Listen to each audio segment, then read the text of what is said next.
Hare Krishna. We continue reading from prayers of Queen Kunti. This is from Srimad Bhagavatam 1.8.34. This prayer is prayer number 17. Others say that the world, being overburdened like a boat at sea, is much aggrieved, and that Brahma, who is your son, prayed for you, and so you have appeared to diminish the trouble. We have been reading the purport by His Divine Grace A.C. Bhaktivedanta Swami Srila Prabhupada, and we are going to continue with it. So, when Krishna appears, he protects the devotees and kills the demons. Therefore, Krishna in his Narayan form has 4 hands. In his 2 hands, he holds a disc and club with which to kill the demons. And in the other 2 hands, he holds the conch shell and lotus with which to bless and protect the devotees. So Krishna, he comes. So he's protecting the devotees. At the same time, he's killing the demons. Both the things. He came as Lord Nishingadev. Then what did he do? He killed Hiranyakashipu, who's the demon, and he protected Prahlad Maharaj, who's his devotee. So he holds a disc and club with which to kill the demons, and in the other 2 hands, he holds the conch shell and lotus with which to bless and protect the devotees. So he has his weapons, club and disc. He kills the demons with that. And then he has the conch shell and the lotus, and he blesses the devotees with that. He protects the devotees with that. The Lord says, Kaunteya pratijanihi na me bhakta pranashyati. Thus, Krishna buggles with his conch shell. My devotees will never be vanquished.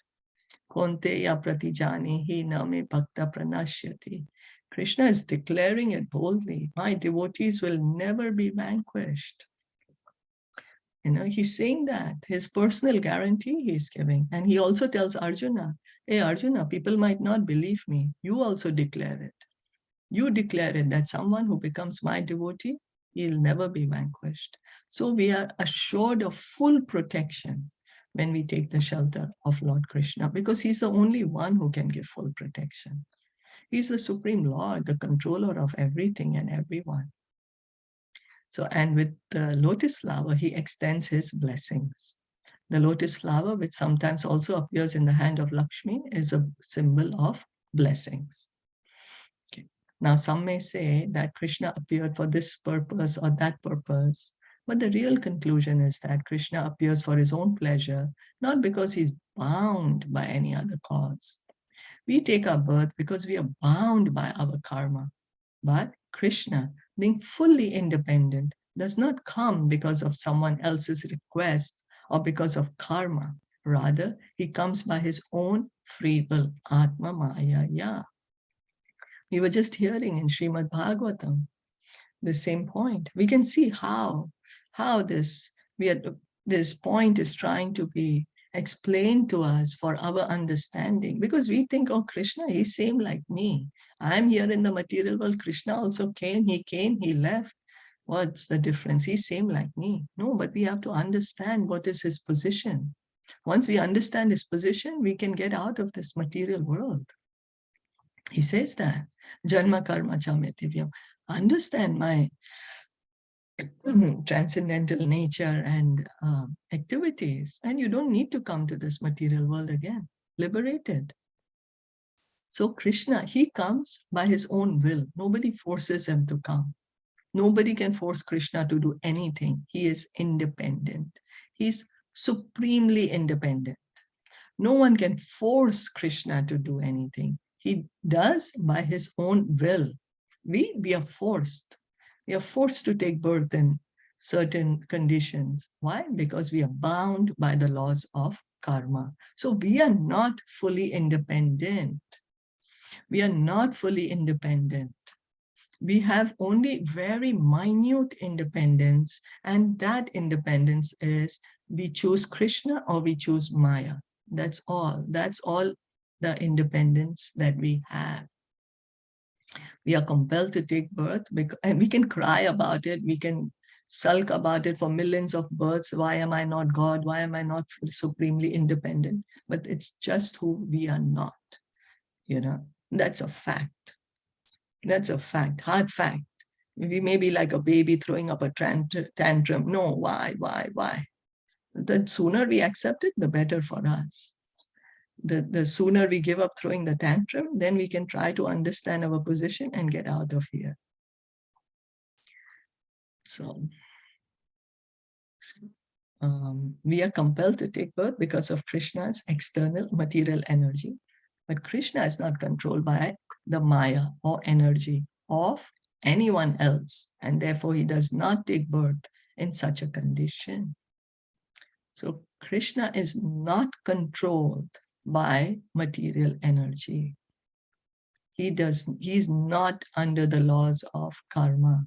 Material energy works under Krishna's direction. She does not control him. He controls her. That is the point. He says in Bhagavad Gita 9.10, Mayadhyakshena prakritihi suyate sacharacharam. This energy, this material energy, she's my energy. She's working under my direction. That is the point we need to understand. We are thinking Krishna is also under the control of Maya. So that means Maya is God. That's what we are thinking. Oh, Maya is also God. Maya is God. Why? Because even Krishna is under her control. God is under the control of Maya. That means Maya is God. That's what we are thinking. But that is our foolishness. It's our foolishness. No one can control Krishna. He is supremely independent, fully independent. Swarat. Maya, the illusory energy, is under the control of Krishna. So how could Maya control him? One who thinks that Krishna, like us, is controlled by Maya is described in Bhagavad Gita as mudha, a fool. Avajananti mam mudha manushim tanum ashritam. Krishna says in Bhagavad Gita, he says, fools deride me when I come in the human form.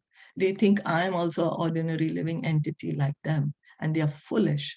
Avajananti mam mudha manushim tanum ashritam. He's describing our position. If we are thinking that Krishna is an ordinary conditioned living entity, that Krishna is just an ordinary soul, then we are mudha. Krishna is the original Narayan, the original source of the entire cosmic manifestation. We have been hearing in Bhagavatam how the cosmic manifestation takes place. Brahma, or the first living being born just after the creation, is the direct son of Narayan, who as Garbhodakshai Vishnu first entered the material universe. Without spiritual contact, matter cannot create. Those who are seeking the original cause of the material creation should know that the creation takes place when the spirit soul is present.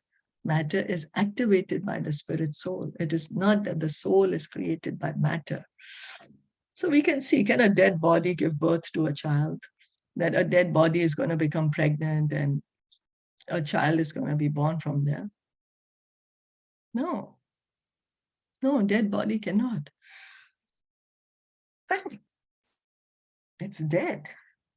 It's dead. But when the soul is inside the body, then the body grows. It grows.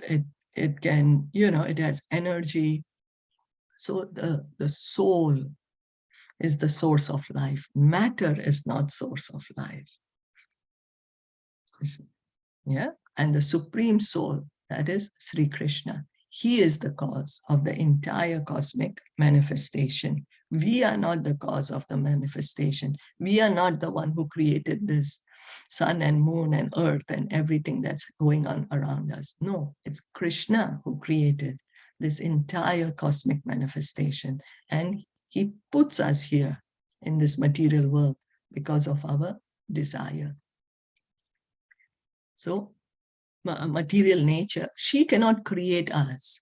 She cannot create anything. It's only when Krishna glanced at her in his form as Mahavishnu, then this entire cosmic manifestation becomes manifest. So it's very clearly, more in detail explained in Srimad Bhagavatam. According to the Buddhist theory, the living force, the living energy we all have is created by material conditions. At the present moment, the entire world is influenced by this Buddhist theory.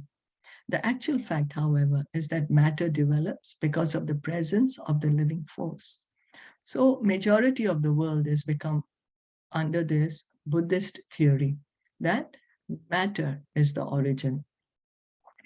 We are thinking the living entity is also created by matter.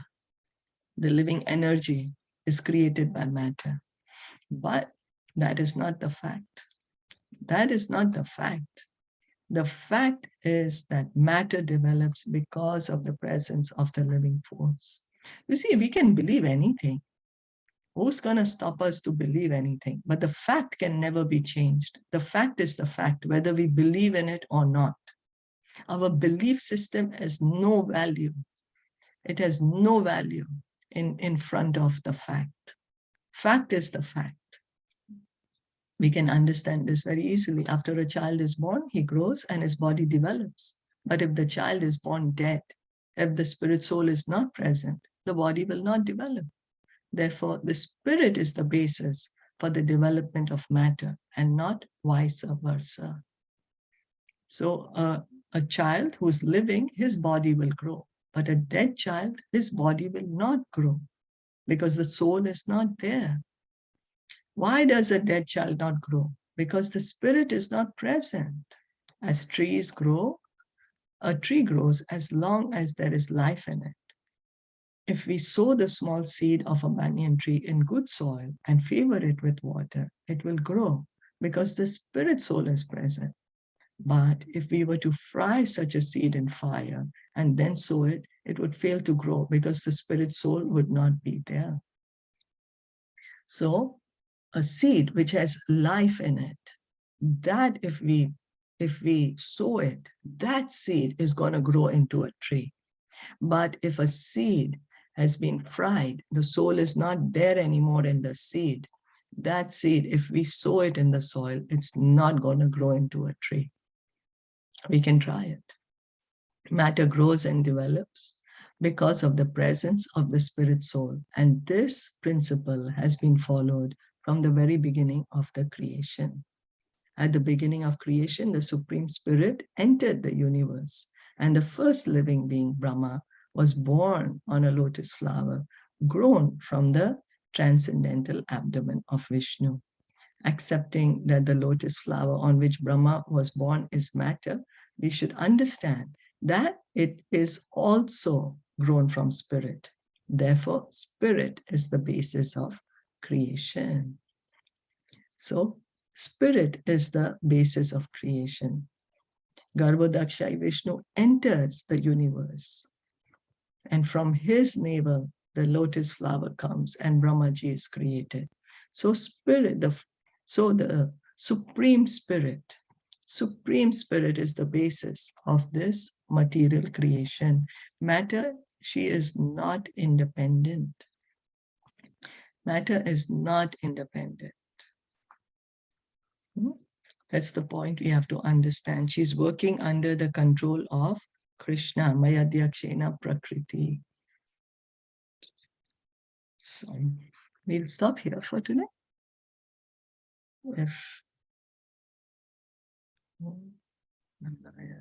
Okay. So yeah, we can stop here. How nice that all the scriptures are pointing out to the same point. Like we read in Bhagavatam also. Mayadhyakshana Prakriti. Yeah.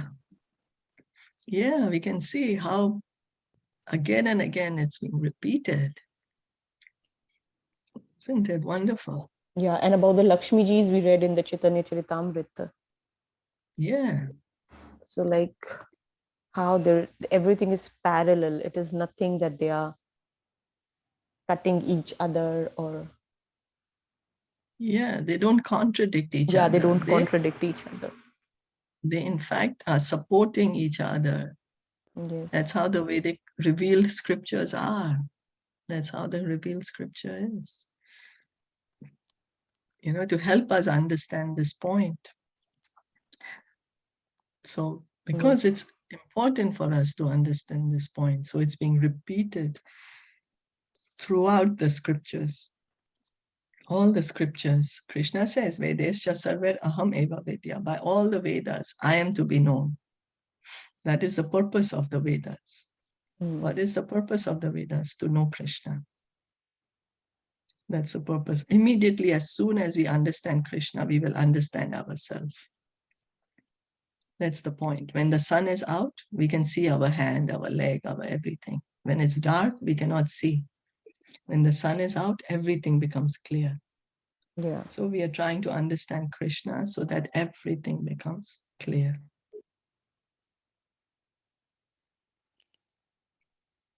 Yeah. So as you rightly said, yeah, there's no contradictions.